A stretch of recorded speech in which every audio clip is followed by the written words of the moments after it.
Welcome everyone to the 3rd of July Community Hangout, and I'm just going to start sharing my screen with the agenda.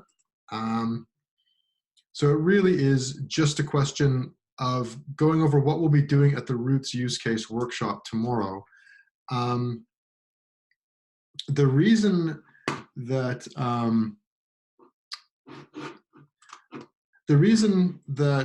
we're having the workshop at all is that we actually started working on Roots some time ago. Lee came up with a proposal, and we got fairly detailed fairly quickly with it. And I think possibly we got a little too detailed with it too soon, that there's an awful lot that you can unpack, particularly with regard to geodata. And we've got a real multiplication of possible attributes and values for them.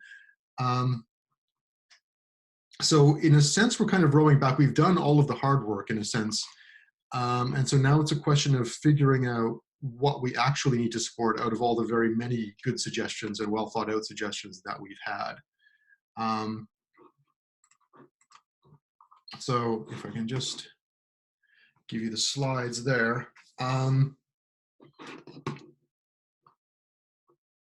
Can everybody see the OpenActive slide deck now? Yeah, I've got that. Okay, great. Okay. So the point of the workshop is to gather interested people together and take a look at what we need to support and what we have to support in order to bootstrap Roots, essentially. There's going to probably, well, there will certainly be at least 2 iterations of this, Roots, what we're tentatively calling Roots 1.0 and 2.0. So the point of Roots 1.0 is to get Roots data published in a kind of minimal viable product way, with the idea that we'll revisit questions at the end of this calendar year, scoping out matters in more detail and getting a more fine-grained perspective on Roots. There's a lot of questions that are up in the air with regard to the technical aspect of it, so the idea is just to be able to ground it in what people are actually doing with the Roots right now. So I guess the first point of order is just to reiterate that the Roots workshop is tomorrow. It'll be from 10 until 4:30 at the Open Data Institute. We still have a couple of slots left. It's going to be a fairly full room, but if you feel like pitching up and you haven't responded to an invite yet, you still can. It's not too late. And here you should be able to see a bunch of links to the agenda, the user story templates, the use case templates, and the data model in progress. A point on nomenclature. It seems as though for the standards work and for the Open Data Institute generally, there are, as far as I can tell, like 3 different senses of the word use case circulating right now. The approach that I'm taking here is that we want to start off with what I'm calling user stories, which is the very high level requirement from the point of view of the user. Probably anyone who's worked in software for any amount of time has come across this kind of, as an X, I want to do Y in order to Z kind of thing. That's what I'm calling a user story. The subsequent part of the day is going to be focused on what I'm calling use cases proper, which is a much narrower kind of specification, looking more technically or in more detail about how you support the different components that go into that broad user story. That said, this is going to be a little bit idiosyncratic. I'll start off walking you through the agenda a little bit.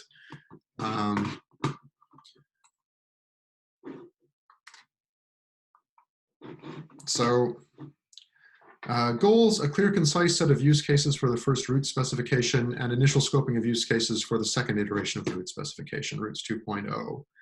I guess my first point would be, does anybody have any feedback on those goals? Do you think there should be any goals added to that, or should there be some modification to how they're framed there?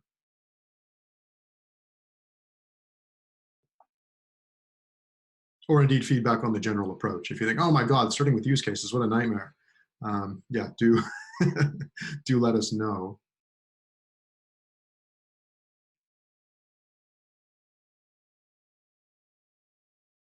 Okay, I'll take silence as a good sign there. So then the outline of the day is fairly straightforward. Introductions, of course, then moving on to user stories, which is those high-level specifications I talked about. And that really is basically just a brainstorming session. It's people trying to think of everything that users want to do with their data. I think probably the harder part of this is going to be not so much trying to think up different user stories. I think it's going to be prioritization. Because there's, I think, some kind of market differentiation or segment differentiation between casual users, between very serious users, and what order you address needs in. So once we've got all the user stories down, the question of which ones we need to address now and which ones we can leave for the future, I think is going to be the harder part of that work. Then once we've done that filtration work and worked out which stories we need to address most urgently, we'll spend essentially the remainder of the day breaking that down into finer grained detail of what we actually need to do in order to support those user stories. So that's the use cases part. I'm hoping that will take no more than an hour and 15 minutes. I think that might be a little bit optimistic. But the day is scheduled to end, in fact, at 3:30 with coffee discussions. So we've got a little room for overrun there if that's an issue. Does that look like a reasonable agenda to everyone? Looks good. Okay, cool. Yep. I think it might even be generous. I'm hoping that we can arrive at fairly rapid agreement, but of course that's always optimistic. The user stories are going to be fairly informal. There's a whole bunch of different ways that you can do this, and I understand that in software design, of course, there's a lot of argumentation about which particular form of words you use to describe a user story. So I've listed out some examples on this document. As an X, I can Y, so that I Z. In order to X, as a Y, I can Z, this kind of thing. I've deliberately been a little bit agnostic here about what that form of words is, because my experience has been that trying to stick to any one of these templates very rigidly often forces people into these kind of slightly weird and unnatural ways of trying to make sure they've got every bit of the template filled out. Or you end up with these very awkwardly phrased things that are actually a bit hard to parse because they've got to fit into some narrowly preconceived form. So I've left it a bit of a grab bag. I've never seen anyone attempt this before, actually. I haven't seen any explicit acknowledgement that, in fact, the form of words doesn't matter very much. Does anyone have any particular feedback on this way of doing things? I think user stories are quite widely employed in different ways. And I'd be curious to know whether anybody on the call has got any particularly strong objections or advocacy for any one particular way of doing this.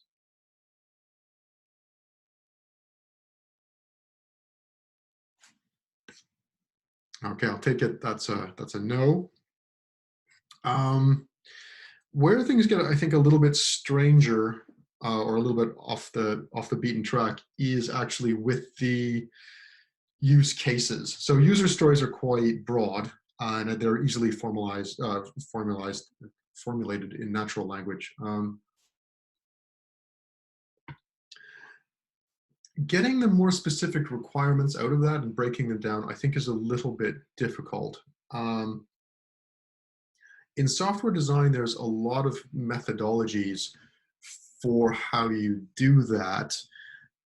I think our task is probably a little bit easier, in fact, because we don't actually need to build an application, which is fantastic. And then, so that means we don't have to worry too much about things like application flow, when user Z does X, what Y follows, what sequence, et cetera, et cetera. What we're really more concerned with is just the information need, so that if we've come up with a user story that people want to get outdoors with their families, and so therefore need to know how useful a particular trail is for their children, what do they need to know? We need to break down the pieces of information they need to know to make that decision, but we don't have to worry about that more fine-grained detail about, what order they do it in, what the interface looks like, what the interaction design is, and so on and so forth. So the template is, for use case breakdown, I've made is quite simple. It's just three cells along the top, information need, supported by which attribute in the data model, if any, what kind of value you think would go into that attribute, and any notes that anybody might have. So to take a look at an example here, yeah, as a parent of young children, I can find fun, easy trails so that we can all participate. So that's the user story. And then I've just provided a list of things that you might want to know. So the length of the trail, what attribute gives you that would be distance, what kind of value goes into that. 2K is a sample value, of course. Things get a little more problematic with the difficulty of the trail, which is certainly something that you want to know if you're the parent of a young child. But what's meant by that could be a little bit more nuanced than something like length. So you might be thinking of the grade, how steep the trail is. You might also be thinking of whether it's muddy, whether there's narrow bridges that have to be crossed, how much agility you have to have in order to get through the trail. Are there child-friendly features nearby, changing rooms, that kind of thing? Are there scheduled child activities, so on and so forth? So it's fairly freeform, and I think fairly intuitive to go through this way. The supported by attribute field, I'm getting from a little summary spreadsheet I made, which is just summarizing in its sparest possible form Lee's original proposal for how routes were to be described, some of the additional suggestions that have been made since then, and that's it. And actually, in some cases, it's not entirely clear what the semantics of those attributes would be, so I've made a couple of descriptions or examples of values that might slot in there. And that is basically that. We spend some time breaking down the use cases. We take a check to make sure that we've got everything covered as best we can. I write up the results of the meeting, and then I draft a specification that supports the use cases, the user stories that we've selected as important to address at the moment. And I circulate this all pretty quickly. So by the end of July, I'm aiming to have the first draft route specification out and ready for comment. And by the end of August, we need to be in a position for data to actually be published in accordance with that spec. Open to revision, of course, but ultimately it needs to be sufficiently tightly defined that it's at least usable.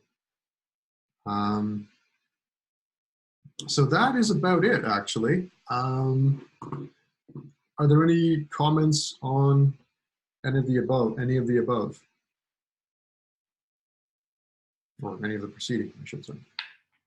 Is sorry, Paul here. Just wondered, is the routes going to be separated out from the overall opportunity event specification, or so it'll be a standalone, or is this going to be then integrated back into that that model? That is actually one of the questions I'm kind of hoping to answer with the use cases, or get some steer on. because there's some kind of distinction that we've talked about on earlier calls between the route itself, as in the thing that you walk around, and then the event, the times when you do that, or the activities that are organized around that physical route. I'm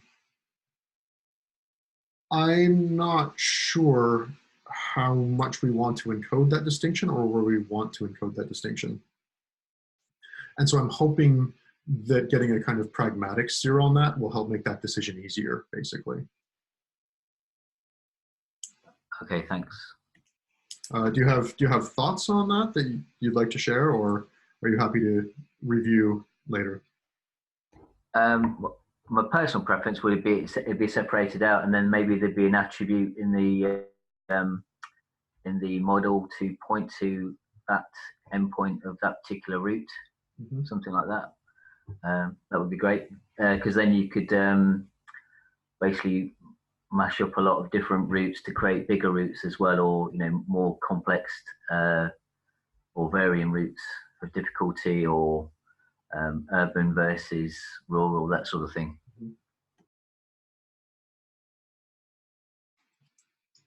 Okay, so that would be a pointer to kind of the geodata aspect of it.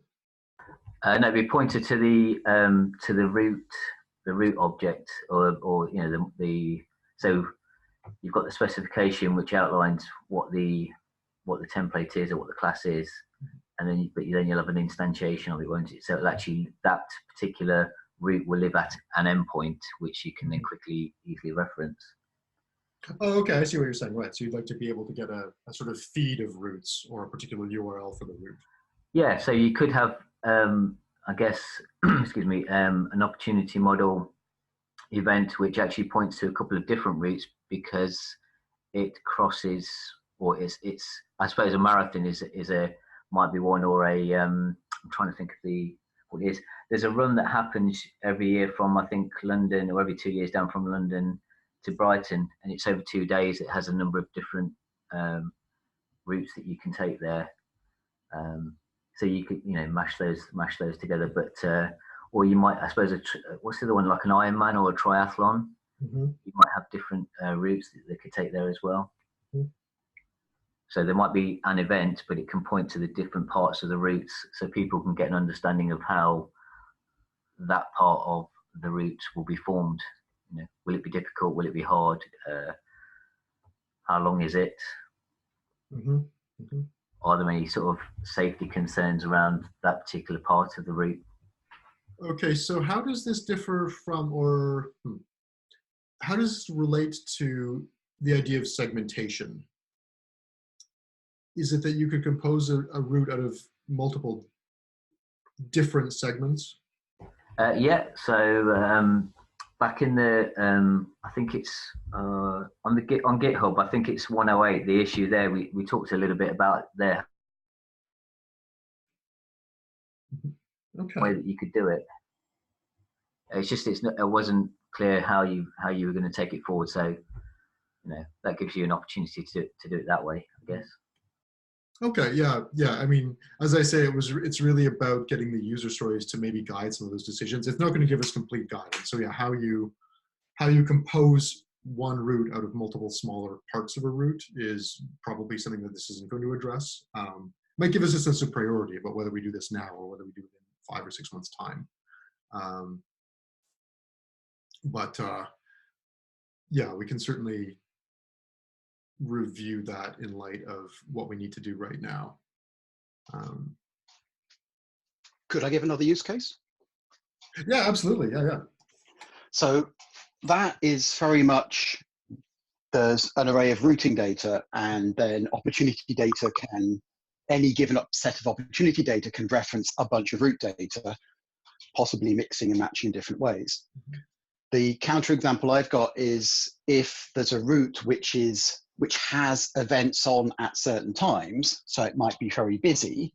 For example, if there's runners or cyclists on some route, you might actually want to know when the route is best available to avoid those times. So if you're trying to schedule when's a good time to go for a nice gentle run down here, when there's 500 cyclists isn't the best day.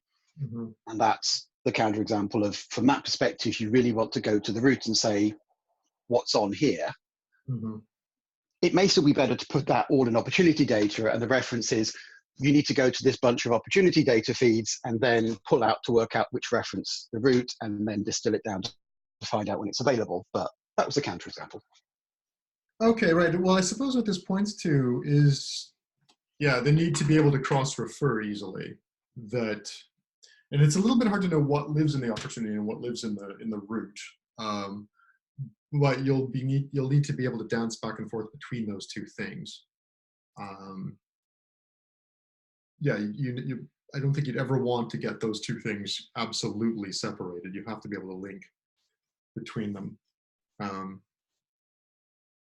Yeah, and that's the question of scheduling and avoiding times when things will be just absolutely unusably busy.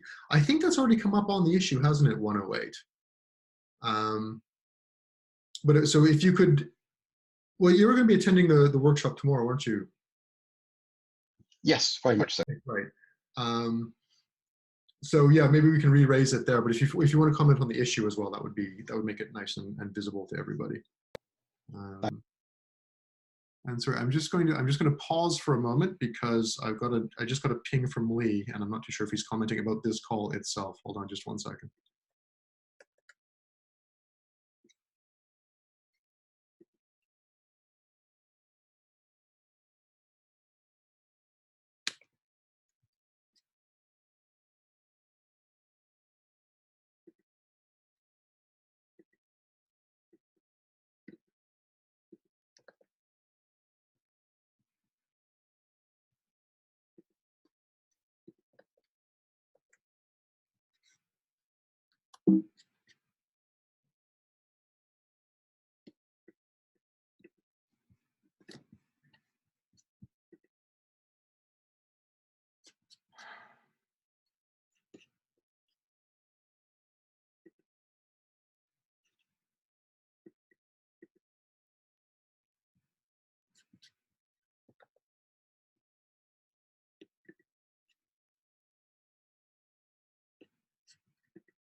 Okay, hello, back again. Sorry, unrelated there. Okay, so yes, if you could bring that use case up again, or users, yeah, set of requirements up again tomorrow. That would be helpful. Yeah, and it is sometimes nice, I think, to do this as a user story. So it's kind of as a as a participant in a running group or something like that. I want to access a trial at a time when it's not particularly being used, et cetera, et cetera. But yeah, we can certainly flesh that out in more detail. The other point that I would make also, given that this is actually something that's happening tomorrow, is I've made the data model in progress document, that spreadsheet listing out the attributes that have been proposed so far. I've made that editable by everybody. So if you want to jump on that and you've got a bee in your bonnet or something you just think would be a particularly good idea and you'd like to see it forefronted tomorrow, just hop in that document and add it there and it will definitely come up. I will be updating the GitHub issue with everything that happens at the workshop tomorrow, insofar as it's relevant to that particular thread. But just to indicate that you want to flag something up for tomorrow, the data model in progress document is a good place to do that. So I won't be able to attend that. I'm on annual leave, but so would that, I just annotate it as comments or anything like that? Would that be the best way? I think I would just actually add it. I've done it as a couple of tables, and one of them is labeled like original suggestion or something like that. Original. Yeah, I see it. Additional. If you just keep on adding to the additional, with whatever you think is appropriate, that'll be fine. They're very much working documents. You know, this is intended to just be grist for the mill. So whatever you do there is going to be okay. Okay, and so the outputs will essentially be changes to the proposal 108 and changes to these documents here. Is that right? Yeah, that's right. Yeah. Right. Okay. So I can reference those next week. Yeah. Okay. Thanks. I'd also say if you're not going to be able to attend tomorrow, if you just want to make a copy of the user story templates and fill it in with whatever you've got, we can consider those tomorrow as well. Yeah, I prefer you not to amend the original template just so that I can print out a bunch. But yeah, go crazy basically. Their documents are available to everybody, so just feel free. Okay, thanks. Sorry, is there anything else on use cases or user stories that people would like to raise?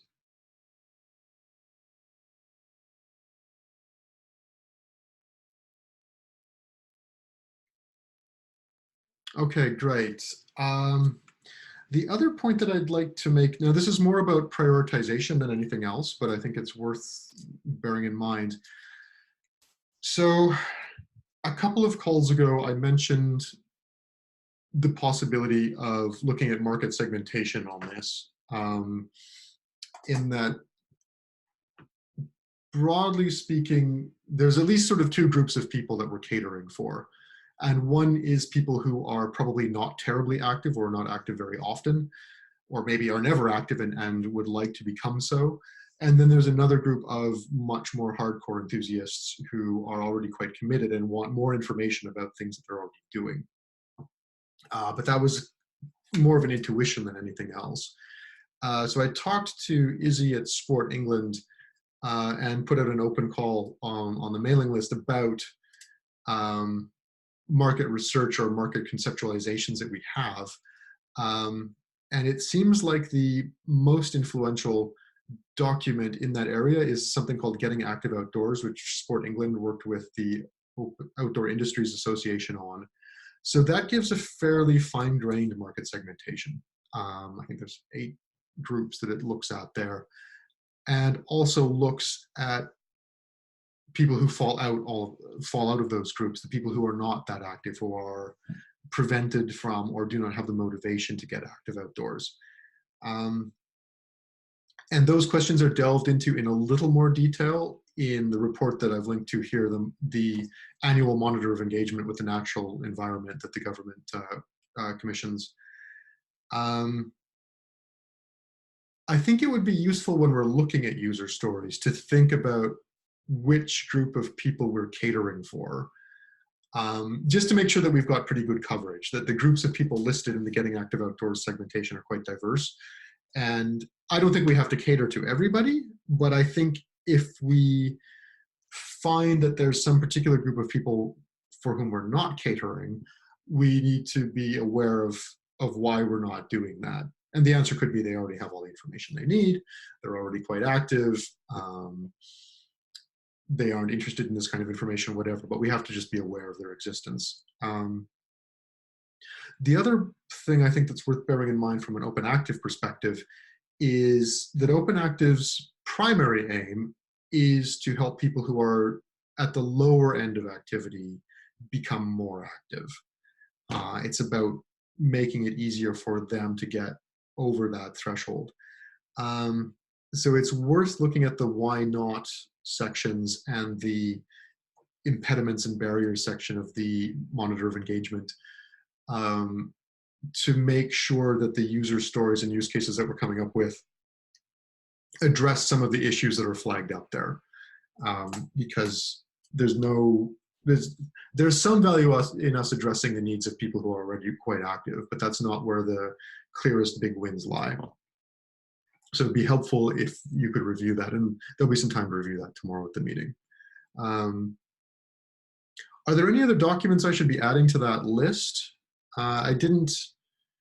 I got a couple of emails from people who said they've got some materials that aren't in the public, aren't publicly disclosable, unfortunately. But I couldn't find publicly available documents beyond these that gave broad coverage of the sector as a whole. So if anyone's got more, add them on. Are those documents available on the OpenActive site at the moment, those 2 that you've got referenced there? No, I can stick them in. I can stick them in an open access folder for you. Or just put the links in the Slack channel. That'd be great. Yeah, sure, absolutely. Yeah. Yeah, thanks. And they make for very interesting reading, actually. I mean, there wasn't anything that I looked at and thought, well, that completely is counterintuitive to anything I ever would have thought, but it goes into much more detail than I would have considered before. Okay, great, thanks.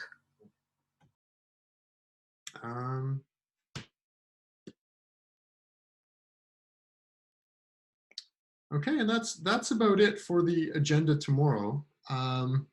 As I say, all the outputs will be published and available for comment. We will be cracking on pretty fast. So the window for getting comments on outputs is going to be pretty small. But yeah, I'll get them out there just as soon as I can after the outcome of the meetings. Does anybody on the call have any other business that they'd like to raise?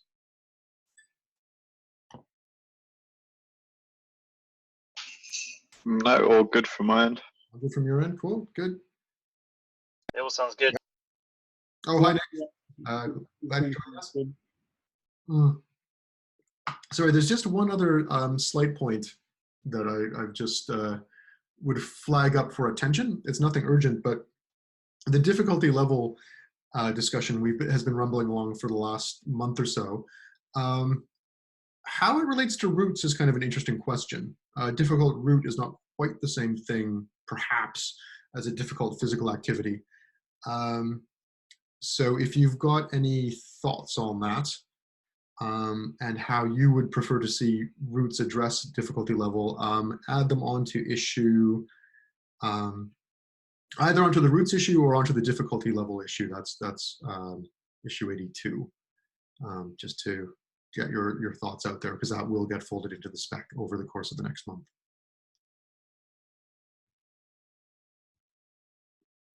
And if there's nothing further to add, then I will let you all get back to your other jobs and see most of you tomorrow.